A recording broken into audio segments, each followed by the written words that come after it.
Good morning everyone. I hope আপনারা সবাই ভালো আছেন।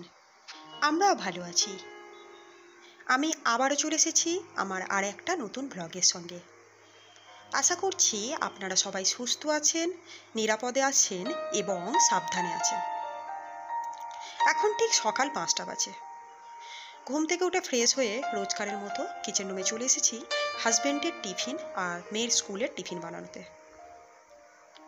আজকে টিফিনে আমি খুবই একটা পছন্দের আমার রেসিপি আর খুবই ইজি এবং খুবই সিম্পল বানাবো।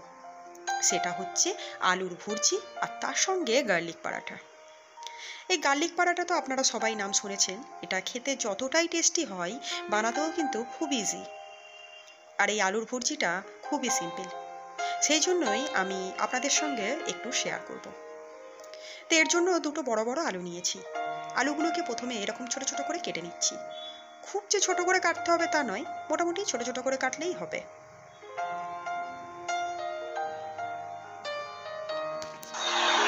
এরপর আমি একটা বড় সাইজের পেঁয়াজকে কুচিয়ে নিচ্ছি।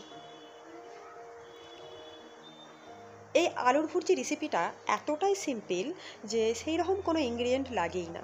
কম মশলা, এমনকি আদা রসুনের পেস্ট ছাড়া এটা বানিয়ে যায়।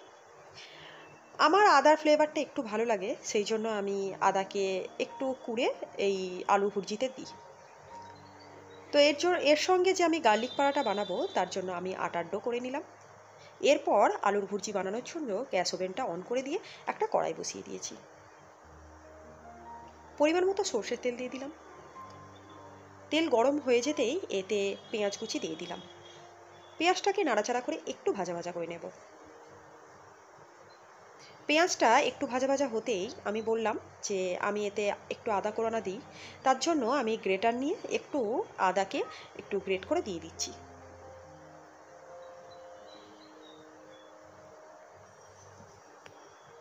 এরপর আদাটার পেঁয়াজটাকে একটু ভাজা ভাজা করে নেব। যতক্ষণ না আদার একটা কাঁচা গন্ধটা চলে যায় ততক্ষণ একটু নাড়তে থাকবো। তারপর একটা মিডিয়াম সাইজের টমেটো কুচি দিয়ে দিলাম। এই আলুর ভুর্জিতে টমেটো না দিলেও চলবে, তবে টমেটো দিলে একটু টেস্ট হয়। এরপর আমি বিট লবণ দিয়ে দিলাম। আমি আলু ভুর্জি যখনই তৈরি করি আমি চেষ্টা করি বিট লবণ দেওয়ার। আসলে বিট লবণটা নর্মাল লবণের থেকে টেস্টটা একটু আলাদা, আর সেটা আমার ভালো লাগে এই আলু ভুর্জিতে। আমি একটু নাড়াচাড়া করব যখন নুন দেওয়ার পর, আর তার সঙ্গে অল্প একটু জল দিয়ে দিলাম। টমেটোটা যতক্ষণ না মেল্ট হয় ততক্ষণ আমি নাড়াচাড়া করতে থাকবো। টমেটো মেল্ট হয়ে গেছে, এবার কেটে রাখা আলু আমি দিয়ে দিলাম। মশলার সঙ্গে আলুকে ভালো করে কষিয়ে নেব।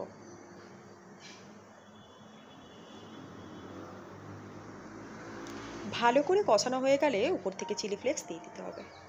এটা কিন্তু বলতে পারেন এই আলু ভুর্জির এটা মূল একটা ইনগ্রিডিয়েন্ট। মানে এই শুকনো লঙ্কা যদি চিলি ফ্লেক্স নাও থাকে, তাহলে কি করবেন, ঘরে শুকনো লঙ্কা থাকলে সেটাকে খোলা তাওয়ায় ভেজে নেবেন।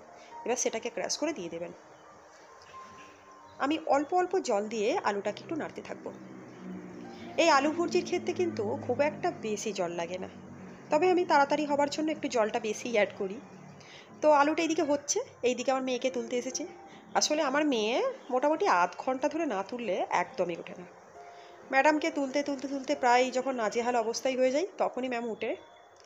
তো এই দিকের জানালাগুলো আমি অফ রেখেছিলাম, আসলে আমার হাজব্যান্ড আর আমার মেয়ে ঘুমাচ্ছিল, যেহেতু আমি খুব সকালে উঠেছি। তো মেয়ে উঠে পড়েছে, মেয়ে উঠে ফ্রেশ হতে বাথরুমে চলে গেছে। তো এই দিকে আমার আলু ভুর্জিটা রেডি হয়ে গেছে। এবার উপর থেকে আমি ধনেপাতা কুচি দিয়ে দিলাম। একটু নাড়াচাড়া করেই আমার আলু ভুর্জি রেডি।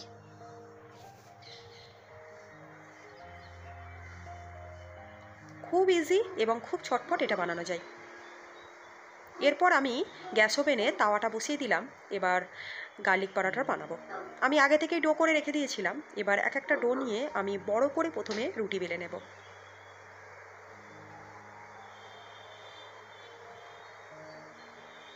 বড় করে রুটি বেলা হয়ে গেলে উপর থেকে আমি বাটার দিয়ে দেবো।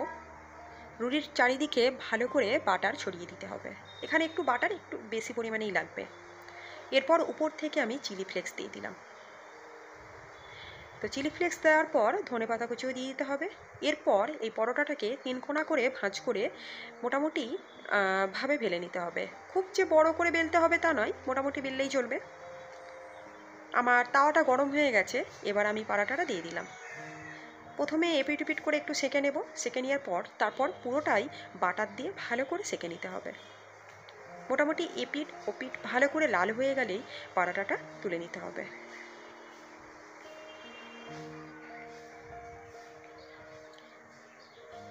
এই গার্লিক পারাটাটা কিন্তু পুরোটাই বাটার দিয়ে হয়।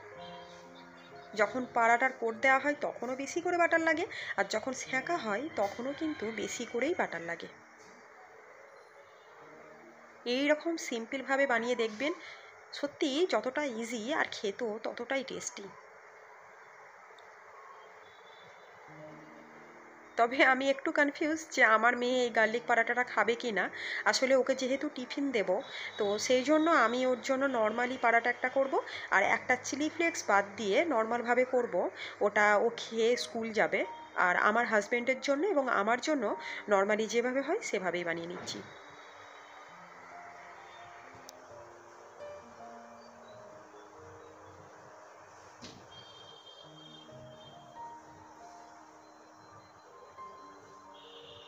তো আমার সব পরোটাগুলো রেডি হয়ে গেছে, এবার আমি আমার হাজব্যান্ডকে খেতে দিয়ে দেব। আমার হাজব্যান্ড খেয়ে নিয়েছে, এবার আমার মেয়ের টিফিনটা প্যাক করে নেব। আমি প্রত্যেক দিনই আমার মেয়ের পরোটাটাকে ছোট ছোট করে টুকরো টুকরো করে দিই, ওর যাতে খেতে অসুবিধা হয়। কিন্তু আজকে দিলাম না, আজকে জাস্ট মুড়েই দিয়েছি, ওকে বলেছি একটু কষ্ট করে নেবে। তো মেয়েকে এবার রেডি করার পালা। ওর ব্যাগটা গুছিয়ে দিয়ে ওর ড্রেস পরিয়ে দিয়েছি, এবার ওর চুলটা বেঁধে দিয়ে এবার ও স্কুল চলে যাবে। তো আজকে আর বসবো না, আজকে মোটামুটি টার্গেট রেখেছি যে একবারে না বসেই ঘরের সমস্ত কাজ সকালের মধ্যেই কমপ্লিট করে নেব। তো মেয়ে রেডি হয়ে মেয়ে স্কুল চলে গেছে, এরপর আমি সোজা কিচেন রুমে চলে এসেছি।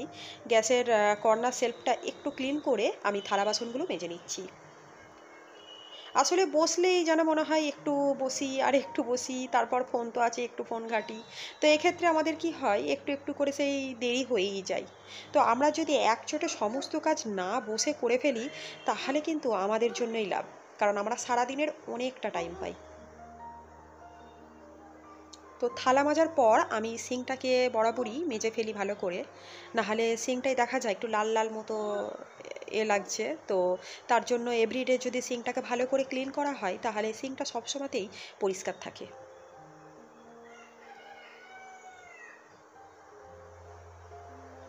আমি এতক্ষণ অনেক কথা বলেছি, আপনাদেরকে আমি আবারও রিকোয়েস্ট করব যে প্লিজ আমার এই ভিডিওটা যদি ভালো লেগে থাকে, তাহলে ভিডিওতে একটা লাইক করতে একদম ভুলবেন না। আর আমার চ্যানেলকে সাবস্ক্রাইব করবেন, আর পাশে থাকা বেল আইকনটি প্রেস করবেন। তো সিঙ্কটা ক্লিন করে দিয়ে আমি গ্যাসের সেলফগুলো ভালো করে ক্লিন করে নিলাম। করে নেওয়ার পর যে কাপড়টা দিয়ে ক্লিন করি, সেই কাপড়টাকে ভালো করে ধুয়ে আমি সিঙ্কের উপরে যে জানালা আছে সেখানেই মেলে দিয়েছি। তো এরপর আমি জামা কাপড়গুলো ভিজিয়ে দিচ্ছি।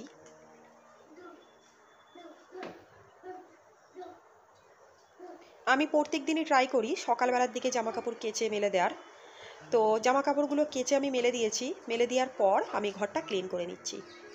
আসলে ঘরটা যতটাই ক্লিন করি না কেন, কিন্তু আমার মেয়ে স্কুল থেকে আসার পর যেভাবে ঘরটাকে ডার্টি করে, যে মানে বোঝাই যায় না যে ঘরটা আমি সেভাবে ক্লিন করেছি। তো ঘরটা খুবই আগাছালো হয়ে যায়, ওই স্কুল যাওয়ার পরও ডেলি আমি ঘরটা ক্লিন করি।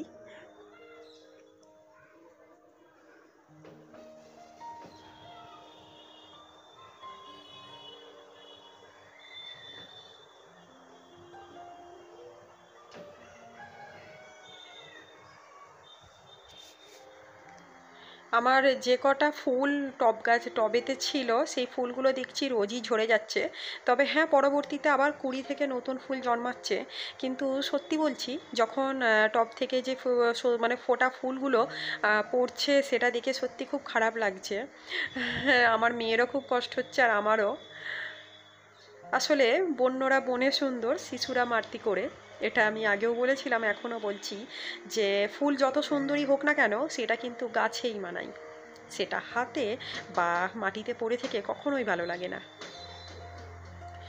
তো ঘরটাকে ঝাড়ু দিয়ে নিয়েছি, ক্লিনও করে নিয়েছি, এবার সাইড টেবিলটা একটু ঝাড়া পোছা করে নিচ্ছি।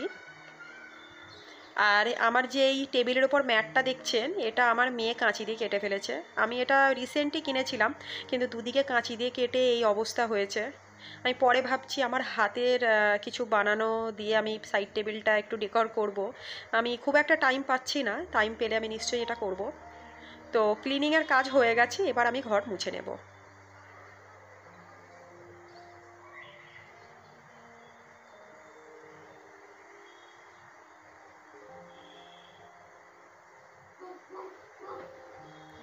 আমি এর মধ্যে একটু ভিজেও গেছিলাম। আসলে আমার ছাদে একটা চাদর মেলেছিলাম, চাদরটা প্রায় শুকিয়ে গেছিলো, অল্প অল্প ভিজেছিল। আর আমার ব্যালকনিতে তো সেভাবে রোদ আসেনি, তো ওখানে তুলতে গিয়েই ভিজে গেছি। তো যাই হোক, আমার ভিডিওটা এখানেই শেষ করছি। আপনাদের সঙ্গে দেখা হবে নেক্সট ব্লগে।